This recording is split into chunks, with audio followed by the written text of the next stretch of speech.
সবাইকে জানাচ্ছি 2024 সালে ঈদ মোবারক। ঈদ মোবারক। ঈদ মোবারক। তোমার ওই পকেটে কি ইস্তি পয়লা যায়, এটা আমাকে দিয়ে যাও তোমার দুটি। Thank you.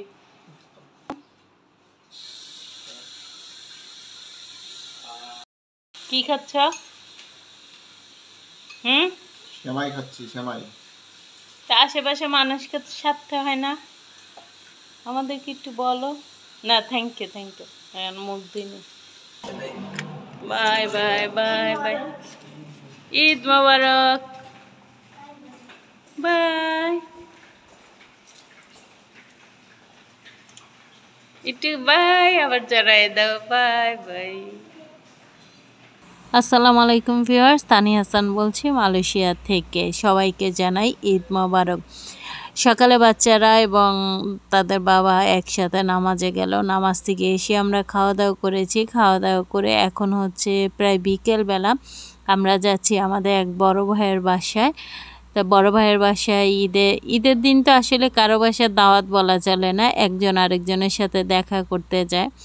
ভাইয়াকে বলেছিলাম ভাবিকে নিয়ে আসার জন্য, ভাইয়া তো প্রচুর ব্যস্ত এবং তার বাসায় অনেক মেহমান আসছে। তো আমরাও গিয়েছি, গিয়ে ঈদ মোবারক জানালাম, সবার সাথে কথা বললাম, আর কিছু তো খেতে হবে। তো আমরা যাওয়ার পরপরই আমাদেরকে খাবারটা দেওয়া হয়েছে। এখানে ছিল বাসমতি চাল, লের ভাত, খাসি মাংস, খাসির তেল দিয়ে একটি ডাল এবং সেই সাথে ছিল গরু মাংস। খাসি মাংস তো আমার সবচেয়ে পছন্দের খাবার, এটা যারা আমার সবসময় ভিডিও দেখেন তারা জানবেন। খাওয়া দাওয়া করে আমরা সবাই মিলে, এবং সে বাসায় আরও অনেক মেহমান ছিল, সবাই মিলে আমরা গল্প করছি। আর এদিক দিয়ে দেখুন আমার দুই ছেলে, আমরা যে বাসায় গিয়েছি ভাইয়ের ছোট ভাইয়ের ছেলের সাথে কি খেলা করছে, মানে তারা এত মজা পাচ্ছে। আর আমার ইমতিয়াজ তো ঠিক যেই বাবুটার সাথে খেলা করছে তার মতনই ছোট হয়ে গেছে। শুধু ইমতিয়াজ না, আমার বড় ছেলেও, তারা খুব মজা করে ওর সাথে খেলা করছিল। এবং যখন আমরা চলে আসব তাদের খুব খারাপ লাগছিল যে কি কিউট, মানে এত কাছে। ওকে আদমকে এরা আরও আগেও দেখেছে, কিন্তু আজকের মতো এত কাছে তারা পায়নি।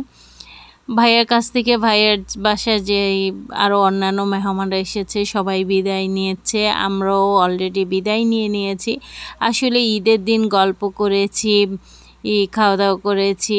মানুষেরকে ওইভাবে আমার ভিডিও করতে খুবই লজ্জা করে, কারোর সামনে ক্যামেরা নিয়ে ধরতে আমার খুবই লজ্জা করে।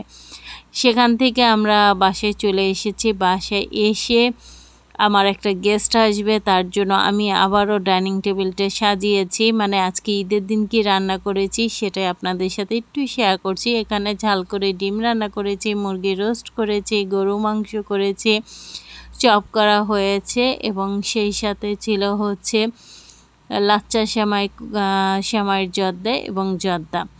আসলে হঠাৎ করে আমাদের ঈদের ডিক্লারটা দেওয়া হয়েছে, সেজন্য বেশি কিছু করতে পারিনি, যতটুকু পেরেছি আর কি করেছি। আর ঈদের সময় এত বেশি কিছু করাও যায় না, আমার মতো চাকরিজীবী মহিলাদের জন্য তো বেশি কিছু করা খুবই টাফ। আমার সর্বশেষ গেস্টরা চলে এসেছে এবং তারা খাওয়া দাওয়া করছে, আমরা সাথে গল্প করছি। আমাদেরকে খেতে বলেছিল, কিন্তু আমরা ভাইয়ার ওখান থেকে খেয়ে এসেছি।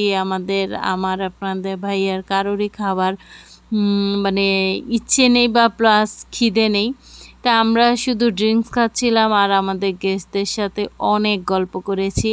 অনেক দিন পরে আসলে দেশি মানুষের সাথে এভাবে মন খুলে গল্প করা খুবই ভালো লাগছিল। এখন মনে হচ্ছে ঈদ আজকে সারাটা দিন এত সুন্দর কাটবে কল্পনাও করতে পারিনি। আপনাদের সাথে আমাদের কিছু সুন্দর মুহূর্তে ছবি আর কি শেয়ার করলাম। আমরা যেখানে গিয়েছি ছবি তুলেছি, সে কিছু ছবি আপনাদের সাথে শেয়ার করলাম। আশা করছি আপনাদের কাছে ভালো লাগবে। সবার ভিডিওটি কেমন লেগেছে অবশ্যই জানাবেন। ভালো লাগলে একটি লাইক দিবেন। আজকের মতো আল্লাহ হাফেজ।